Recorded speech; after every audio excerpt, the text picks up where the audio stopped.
Sektor logistik sering disebut sebagai urat nadi industri nasional. Sebab, tanpa alur logistik yang efisien, suplai bahan baku bisa tersendat, distribusi melambat, dan biaya produksi ikut melonjak. Namun hingga kini, logistik Indonesia masih belum mampu berlari sekencang negara lain. Biayanya tinggi, kinerjanya menurun, dan daya saingnya ikut tertekan. Data Bappenas menunjukkan biaya logistik Indonesia pada tahun lalu berada di level 14,2% terhadap PDB. Angka ini sebenarnya membaik dari 2018 yang sempat menyentuh 23,8%. Namun, Institute for Development of Economics and Finance atau INDEF mengungkap kalau memasukkan biaya logistik ekspor, total beban logistik RI sebenarnya masih berada di kisaran 23% dari PDB. Padahal, negara-negara di Asia Tenggara hanya berada di kisaran 8 hingga 10%.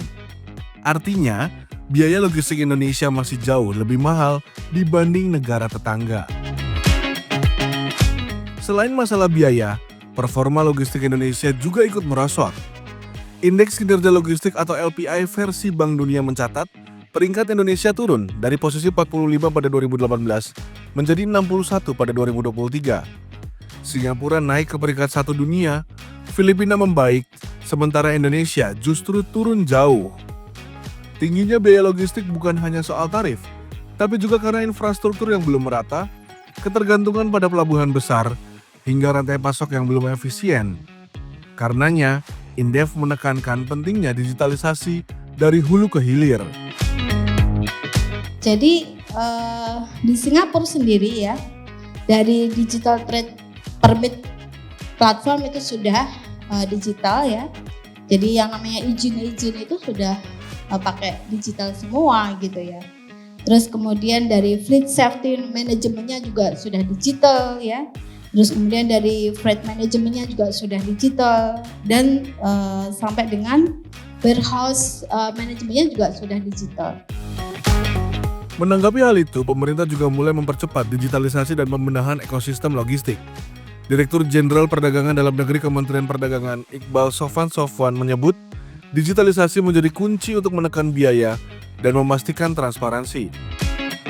Amat penting dan kita nggak bisa lari daripada itu karena sudah terbukti digital itu ada traceability, kemudian efisiensi dan segala macam.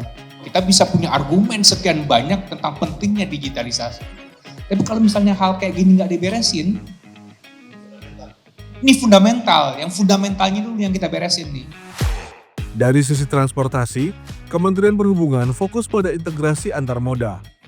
Salah satu langkah terbarunya adalah pembangunan sistem Big Data Logistik yang memungkinkan pemetaan muatan lintas wilayah secara real-time.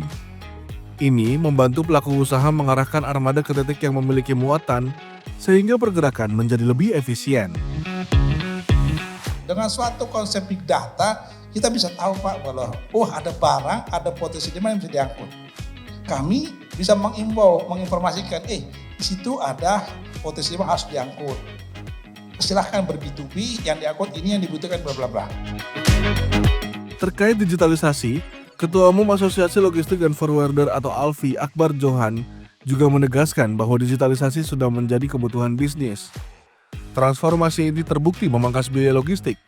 Namun, dia mengingatkan bahwa efisiensi tidak akan tercapai tanpa penguatan modal laut, fondasi penting bagi negara maritim seperti Indonesia. Tetapi bagaimana penguatan moda transportasi laut dengan efisiensi yang harusnya kita bisa ukur, ini menjadi suatu kekuatan besar bagi kita. Ya, kita memang sudah happy dengan penurunan biaya logistik 14%. Ya, tetapi itu belum cukup. Kita sekali lagi selalu mendeklarasi negara maritim, tetapi keterbatasan di moda shipping kita sangat kecil.